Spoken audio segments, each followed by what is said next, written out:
Hello बच्चों, चलिए प्रश्न को देखते हैं। तो दिया गया प्रश्न है कि यदि नाइट्रस अम्ल का आयन स्थिरांक 4.5 गुणा 10 की घात -4 है तो 0.04 एम सोडियम नाइट्रेट विलयन की पीएच तथा जल योजन की मात्रा ज्ञात कीजिए। तो हमें क्या दे रखा है कि जो हमारा नाइट्रस अम्ल है उसका आयनन स्थिरांक 4.5 गुणा 10 की घात -4 है और उसकी जो सांद्रता है वो कितनी है, 0.04। सोडियम नाइट्रेट विलयन की जो पीएच हमें निकालनी है और जल योजन की मात्रा ज्ञात करनी है। तो सबसे पहले हम लिखेंगे मुख्य अवधारणा। तो ये क्या हो जाएगी,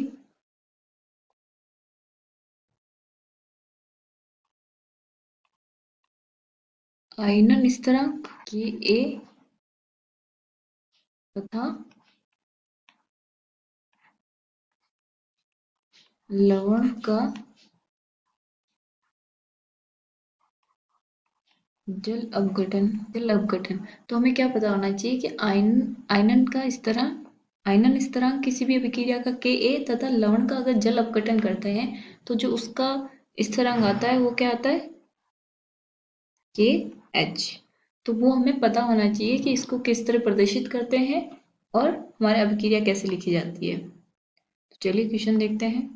तो हमें क्वेश्चन में क्या दे रखा है कि मेरे को आयनन स्थिरांक दे रखा है। तो वो क्या आ जाएगा, Ka बराबर 4.5 गुणा 10 की घात -4। C सांद्रता में दे रखी है 0.04। तो Ka दे रखा है, C दे रखा है, ठीक है। तो अब हमारे पास क्या है, नाइट्रस अम्ल का लवण है तो NO2 माइनस लिख लो, प्लस उसका जल अपघटन H2O द्वारा होगा तो क्या बनेगा, HNO2 प्लस OH माइनस, ठीक है। तो इसकी सांद्रता प्रारंभ में कितनी है, C। फिर जो सामने पे जो सांद्रता आएगी और सांद्रता वो कितनी आएगी, C कोष्टक 1 माइनस H। तो ये कितना आएगा, इसका आ जाएगा CH, इसका भी कितना आएगा CH। तो ये हमारी क्या हो गई, सामने पे सांद्रता। और माना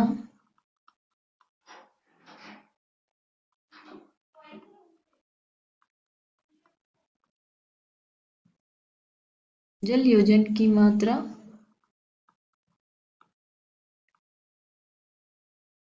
कितनी है, H है।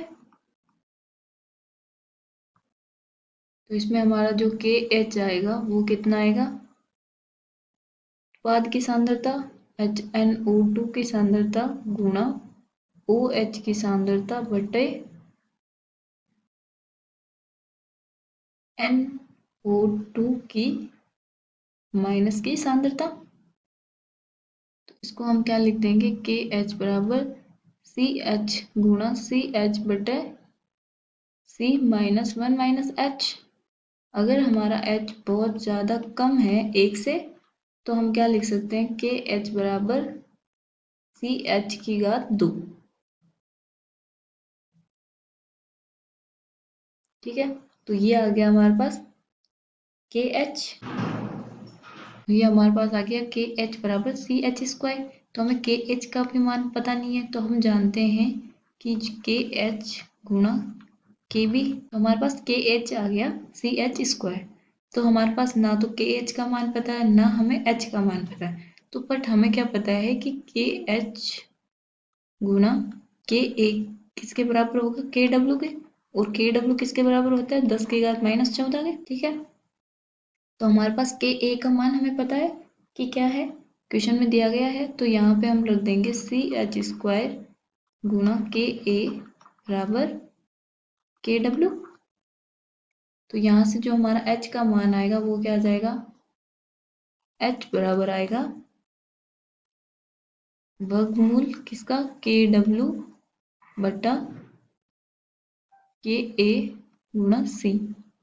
तो इसका हम मान निकाल लेंगे, KW क्या है 10 की घात -14 बटा Ka क्या था 4.5 गुणा 10 की घात -4 गुणा C क्या है 0.04।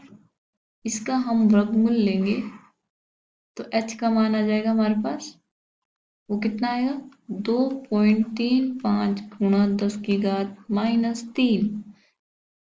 तो ये क्या आ गया मेरे पास, h का मान आ गया। अब मुझे क्या निकालना था, जल योजन की मात्रा। तो वो क्या आ जाएगी, OH की जो सांद्रता है वही हमारे जल योजन की मात्रा आ जाएगी। तो वो आ जाएगी OH की सांद्रता, तो वो क्या आ जाएगी CH। तो C क्या था हमारा 0.04 गुना H 2.35 गुना 10 की घात -3। तो OH की सांद्रता कितनी आएगी 9.4 गुना 10 की घात -7। तो इस OH की सांद्रता है तो मतलब हम क्या निकालेंगे POH, वो क्या आएगा -log10 OH की सांद्रता। तो इसमें POH क्या निकलेगा हमारा -log10 OH की जो सांद्रता है कितनी आई थी हमारे पास 9.4 गुना 10 की घात -7। इसको हल करने पे जो हमारे OH आएगी वो कितनी आएगी 6.025, ये आ गई POH। तो हमें पता है कि pH क्या होता है 14 - POH, वो क्या आ जाएगी 14 - 6.025 बराबर 7.975। तो ये क्या आ गई हमारी pH। हमें क्या निकालनी थी, pH निकालनी थी और जल योजन की मात्रा निकालनी थी। तो वो आ गई थी हमारी, एक तो आ गई थी H, ये देखिए H के बाद ये क्या हो गया जल योजन की मात्रा, योजन की मात्रा, और ये आ गई हमारे पास pH। आशा करती हूँ आपको समझ में आया होगा। धन्यवाद।